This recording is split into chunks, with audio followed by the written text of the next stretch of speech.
dengan teman saya di sini. Saya Rena Anggraini dengan NPM 25782022 dan saya Sandia Saputri NPM 25782026. Saya Salsa Bilandra dengan NPM 25782025. Saya Devina Anissa dengan NPM 25782607. Saya Riza Ulfa dengan NPM 25782605. Di sini kami akan langsung lanjut aja ke materinya. Di sini ada modul. Di sini kita akan menjelaskan modul 2, yang dimana modul 2 ini tentang basic switch and device configuration. Oke, langsung masuk aja ke topik 1, itu tentang introduction. Yang dimana introduction ini tujuan pembelajarannya ada bagian untuk memberikan gambaran awal kepada peserta didik mengenai isi dan ruang lingkup pada tahap ini. Peserta didik diperkenalkan dengan konsep dasar konfigurasi perangkat jaringan serta pentingnya penggunaan sistem operasi jaringan dalam pengelolaan perangkat. Bagian ini bertujuan untuk membangun pemahaman awal sebelum masuk ke materi yang lebih teknis, sehingga peserta didik memiliki dasar yang cukup dalam mengikuti pembelajaran selanjutnya. Itu ada beberapa poin, singkat saja. Ini ada memahami gambaran umum isi modul 2, mengetahui tujuan pembelajaran yang akan dicapai, mengenal konsep dasar konfigurasi perangkat jaringan, mempersiapkan pemahaman awal sebelum masuk ke materi inti. Lanjut ke modul 2.1, itu tentang Cisco, iOS, dan Access. Di mana sini tujuan pembelajarannya itu tentang Cisco, iOS, dan Access, agar peserta didik memahami sistem operasi Cisco sebagai perangkat lunak utama yang digunakan untuk mengelola perangkat jaringan. Peserta didik juga diharapkan memahami cara mengakses perangkat jaringan menggunakan sebagai metode seperti konsol, SSH, dan talent. Selain itu, peserta didik juga mempelajari penggunaan CLI, Command Line Interface, mengenali berbagai mode dalam Cisco iOS, serta memahami cara berpindah antara mode untuk melakukan konfigurasi dasar pada perangkat jaringan. Ada beberapa poin, yaitu memahami pengertian dan fungsi Cisco iOS, mengenal konsep CLI, memahami cara mengakses perangkat, mengidentifikasi mode dalam Cisco iOS, memahami fungsi masing-masing metode, mempelajari cara berpindah antara mode, mengembangkan keterampilan dasar pengguna CLI. Mungkin segitu aja dari saya, dari 2.0 sampai 2.1, selanjutnya dari rekan saya. Saya akan menjelaskan tentang definisi. Dalam mengkonfigurasi perangkat jaringan Cisco, langkah pertama yang paling mendasar adalah memberikan nama atau hostname yang unik pada perangkat. Secara default, perangkat Cisco memiliki nama pabrik seperti switch yang akan menyulitkan identifikasi jika semua perangkat dibiarkan dengan nama tersebut. Oleh karena itu, kita perlu mengubahnya menjadi nama yang deskriptif dengan mengikuti pedoman tertentu.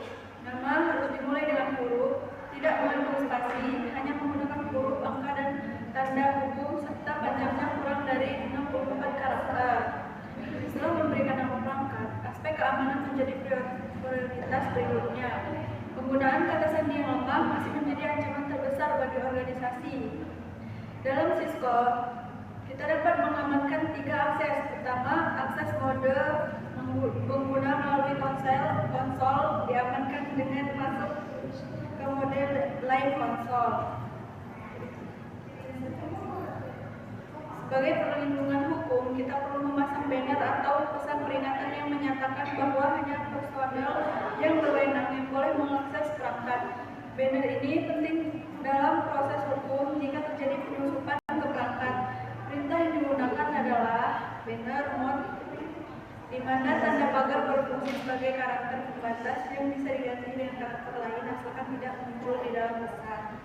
Sekian, melanjutkan teman saya.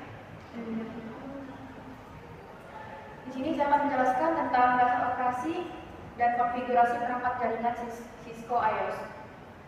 1. Sistem operasi dan interaksi. OS jaringan. Semua perangkat akhir device dan perangkat jaringan memerlukan sistem operasi iOS. Shell and CLI. Pengguna berinteraksi dengan sistem menggunakan command line interface CLI untuk menjalankan program memasukkan teks perintah dan melihat output pada monitor. 2. Mode akses Cisco iOS. Untuk keamanan, akses manajemen dibagi menjadi beberapa mode. User access mode akses terbatas hanya untuk melihat status dasar. 3. Konfigurasi dasar dan keamanan hostnet. Langkah awal yang wajib dilakukan adalah memberi nama perangkat yang unik, keamanan memberikan password pada akses administrasi, dan melakukan enkripsi pada semua password yang tersimpan. 4. Pengelolaan file konfigurasi. Terdapat 2 jenis file sistem yang menyimpan konfigurasi startup config, konfigurasi yang disimpan permanen di NVRAM. 5. Alamat IP konektivitas IPv4 terdiri dari 4 angka desimal 0 sampai 255 yang dipisahkan titik untuk the decimal notation. 6. Verifikasi dan pengujian soal IP interface drive.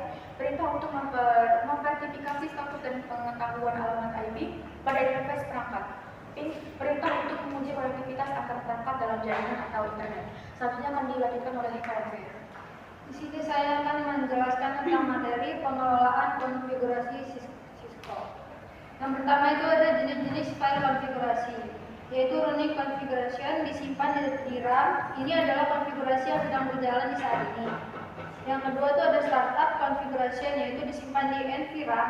Ini adalah konfigurasi yang akan dimuat saat perangkat dinyalakan ulang. Selanjutnya ada mengubah dan menghapus konfigurasi.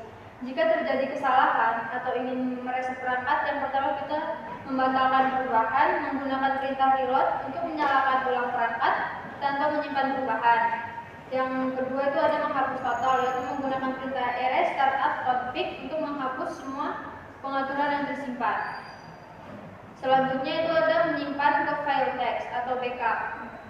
Konfigurasi ini bisa dicadangkan ke dalam komputer dalam bentuk file text. Yang pertama itu menggunakan software terminal seperti PuTTY atau TeraTerm. Yang kedua itu ada aktifkan fitur logging untuk merekam semua output ke dalam file. Yang ketiga menjalankan perintah show running config. Yang keempat mematikan logging.